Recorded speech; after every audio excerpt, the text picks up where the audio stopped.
Hello everyone, welcome back to the Rana academy. तो last lecture के अंदर हमने स्टडी किया था केमिकल चेंजेस के बारे में और आज हम स्टडी करने वाले हैं कैरेक्टरिस्टिक ऑफ केमिकल रिएक्शंस के बारे में। और हाँ, ऊपर जितने भी चैनल्स और जो पेजेस हैं उनके जो लिंक्स है वो हमने डिस्क्रिप्शन बॉक्स में डाल दिए हैं। तो बिना कोई टाइम वेस्ट किए चलिए शुरू करते हैं। तो देखिए बेटा, आज हमने जो चीज स्टडी करनी है वो है कैरेक्टरिस्टिक्स ऑफ केमिकल रिएक्शन। देखिए बात बहुत सिंपल है। कभी कभार क्या होता है ना कि अगर मुझे केमिकल रिएक्शन को कैटेगराइज्ड करना है तो सिर्फ मैं ऑब्जर्व करके भी बाय सीइंग देयर कैरेक्टरिस्टिक्स मैं उनको आराम से कैटेगराइज कर सकता हूं। देखिए अब वो कैसे किया जाता है, एक करके आपको वो चीज दिखाता हूं। तो सबसे पहले बेटा आता है कि एवोल्यूशन ऑफ गैस। अब आप जानते हो बेटा, कई ऐसे केमिकल रिएक्शंस होते हैं जिनमें एज ए प्रोडक्ट बेटा गैस जो है वो आपकी बनती है। एग्जाम्पल के तौर पे मान लीजिए कि मेरे पास जो जिंक है, अगर मैं उसको रिएक्ट करवाता हूं डाइल्यूट सल्फ्यूरिक एसिड के साथ तो उसमें हाइड्रोजन गैस इवॉल्व करती है एंड विद एफरवेसेंस। तो आपको बेटा पता होना चाहिए कि एफरवेसेंस का बेसिकली मतलब क्या होता है कि जैसे कि ये बबल्स जो है ना, जैसे पानी के अंदर जो बबल्स बन रहे हैं, इसी को ही कहा जाता है। क्लियर। अब बात रह जाती है बेटा कि इसका रिएक्शन क्या होगा, मतलब केमिकल रिएक्शन कैसे लिखेंगे। तो सिंपल सी बात है बेटा, देखो Zn है, सॉलिड के फॉर्म में है बेटा आपका, प्लस डाइल्यूट सल्फ्यूरिक एसिड है तो हमारे पास आ जाएगा दैट इज H2SO4। ठीक है। एंड उससे आपको पता है बेटा बनता है ZnSO4 और साथ में बेटा आपके पास बन जाएगा H2। ऑब्वियस है, गैस है बेटा, जी लिख दो या तो एरो पर लगा दो, बात एक ही होती है, आप अच्छी तरह इसके बारे में जानते हो। क्लियर। चलिए अब मैं आपको बेटा नेक्स्ट एग्जांपल की तरफ लेके चलता हूं। नेक्स्ट एग्जांपल है बेटा कि when dilute hydrochloric acid is added to the calcium carbonate. अब आपको पता है बेटा कैल्शियम कार्बोनेट क्या होता है, that is CaCO3, calcium carbonate हो गया। साथ में बेटा आ गया dilute hydrochloric acid that is HCl, simple, कोई प्रॉब्लम नहीं है। और अच्छा एक बात और है, पिछले रिएक्शन के अंदर वो बैलेंस हमने किया था H2S2S1SO4, हाँ कोई प्रॉब्लम नहीं थी, ठीक है। अच्छा HCl हो गया। कहते हैं कि फिर से वही बात बेटा कि अब हम क्या करेंगे, इसके अंदर बेटा आपके पास बनेगा जैसे कि CaCl that is Cl2 that is calcium chloride, plus बेटा साथ में बनेगा water that is H2O and साथ में इसके अंदर आपका जो गैस इवॉल्व होगा वो है कार्बन डाइऑक्साइड। तो बेटा ये रहा आपका वो रिएक्शन। क्लियर। चलिए अब मैं आपको नेक्स्ट पॉइंट दिखाता हूं। तो नेक्स्ट बेटा हमारे पास जो ऑब्जर्वेशन होती है वो है चेंज इन कलर की। तो कई सारे ऐसे केमिकल रिएक्शन होते हैं जिनके अंदर जब रिएक्टेंट्स को आपस में मिलाया जाता है तो उनका कलर कुछ और होता है, जब उनका प्रोडक्ट बनता है तो कुछ और कलर होता है। एग्जाम्पल देता हूं, जैसे कि मेरे पास एक बड़ा प्यारा एग्जाम्पल है यहाँ पे कि मान लीजिए बेटा मेरे पास कुछ आयरन के पीसेज हैं, ठीक है, क्या है, पीसेज ऑफ आयरन है। जब हम उनको blue coloured copper sulphate solution के अंदर डालते हैं, क्या कलर है, ब्लू। जैसे हम उसके अंदर डालते हैं ना तो रिएक्शन टेक प्लेस करती है जिसकी वजह से वो ब्लू कलर वाला सॉल्यूशन लाइट ग्रीन कलर का हो जाता है। क्यों? क्योंकि उसमें फॉर्मेशन होती है फेरस सल्फेट की। आपको ना इस तरह के क्वेश्चन पूछे जाते होते हैं कि जब हम उनको रिएक्ट करते हैं तो एक ग्रीन कलर का सॉल्यूशन बनता है, उस ग्रीन कलर के सॉल्यूशन का नाम क्या है। ठीक है, तो वो फेरस सल्फेट है। हाँ, अब रिएक्शन की बात बोलेंगे तो मैं करके दिखा देता हूँ बेटा। हमारे पास आयरन है दैट इज Fe, प्लस बेटा हमारे पास है कॉपर सल्फेट, तो CuSO4 आपका कॉपर सल्फेट हो गया। ठीक है। साथ में बेटा क्या बन रहा है हमारे पास, that is ferrous sulphate that is FeSO4। इसका भी वैलेंसी 2 है, इसकी भी 2 है। साथ में बेटा आपके पास रहेगा copper as such and that's it. जैसे मैंने आपको कहा बेटा ये मेरे पास आयरन है, ये वाला बेटा मेरा ब्लू कलर सोल्यूशन है, blue that is colour solution है। ये बेटा मेरे पास हो गया green colour solution, colour solution हो गया बेटा आपका। और बेटा ये जो है वो आपका ब्राउन रेड डिपॉजिट होता है बेटा ये।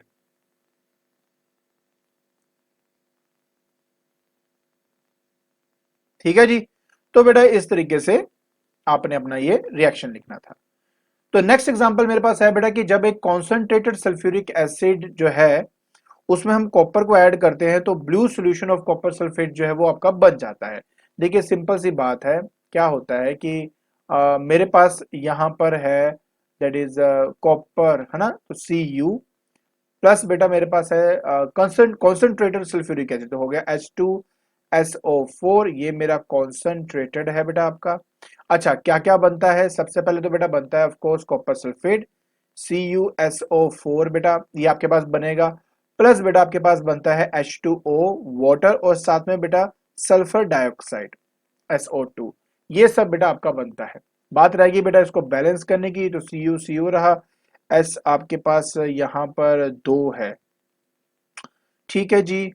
तो हाइड्रोजन 2 है, ऑक्सीजन 4 है आपके। तो एक काम करते हैं, पहले तो हम इसको मल्टीप्लाई कर देते हैं। 4 नहीं है, आई एम सॉरी, 4 नहीं है, अगर आप ध्यान से देखो तो यहाँ पे 4 है। ये आपके पास 5 6 7, तो 2 कर देता हूँ मल्टीप्लाई यहाँ पे।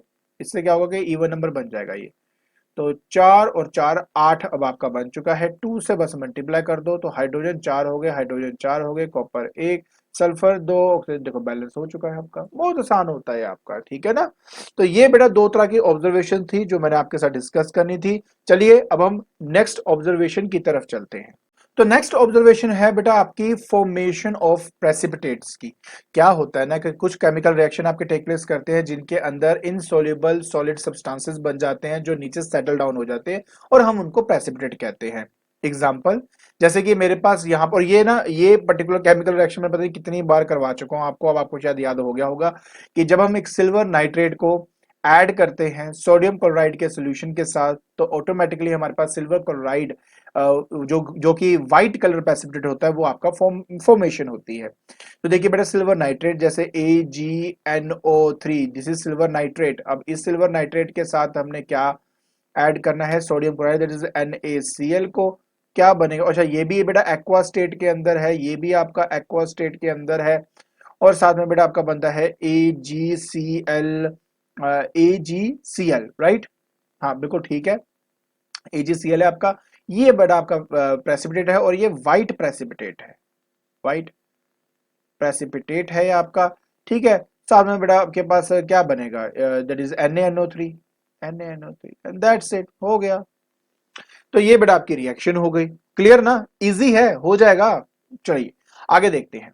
फिर हमारे पास आता है बेटा ferrous sulphate solution is added to the sodium hydroxide solution.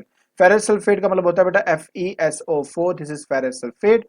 उसको हम सोडियम हाइड्रोक्साइड NaOH इसके साथ लिया, तो बेटा इससे बनता है ferrous hydroxide, that is FeOH twice. बेटा फेरस होता है जिसकी वैलेंसी 2 होती है बेटा, इसलिए प्लस Na2SO4 सोडियम सल्फेट बनेगा बेटा। यहाँ पे कुछ नहीं करना, यहाँ से 2 मल्टीप्लाई करूंगा, दैट्स इट, ये बैलेंस हो जाएगा।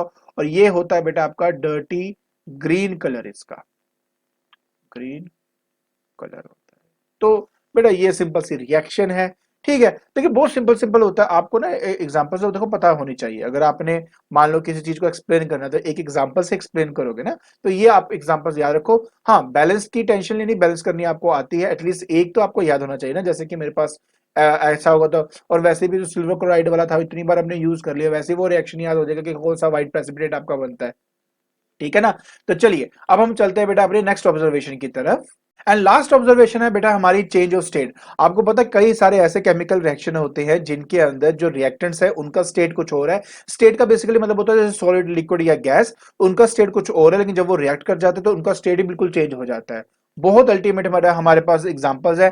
पहला, जैसे कि अमोनिया गैस है, अगर उसको हाइड्रोक्लोरिक जो क्लोराइड की गैस है अगर उसके साथ इंटरेक्ट कराया जाए ना, तो आपस में रिएक्ट करता है और उससे बनता है अमोनियम क्लोराइड जो कि सॉलिड फॉर्म में होता है। मैं अगर आपको इसका रिएक्शन दिखाऊं, पता क्या होगा? देखिए जैसे कि NH3, ये अमोनिया हो गया बेटा। इसके साथ बेटा हमने क्या करना है? रिएक्ट करवाना है HCl, ठीक है। ये भी गैस फॉर्म में है, ये भी गैस फॉर्म में है, दोनों गैस फॉर्म में है, ठीक है। हाँ, ये रिवर्सिबल रिएक्शन है इसलिए ऐसे शो करूंगा। और ammonium chloride that is NH4Cl, बेटा ये आपके पास यहाँ पे बन गया, ठीक है।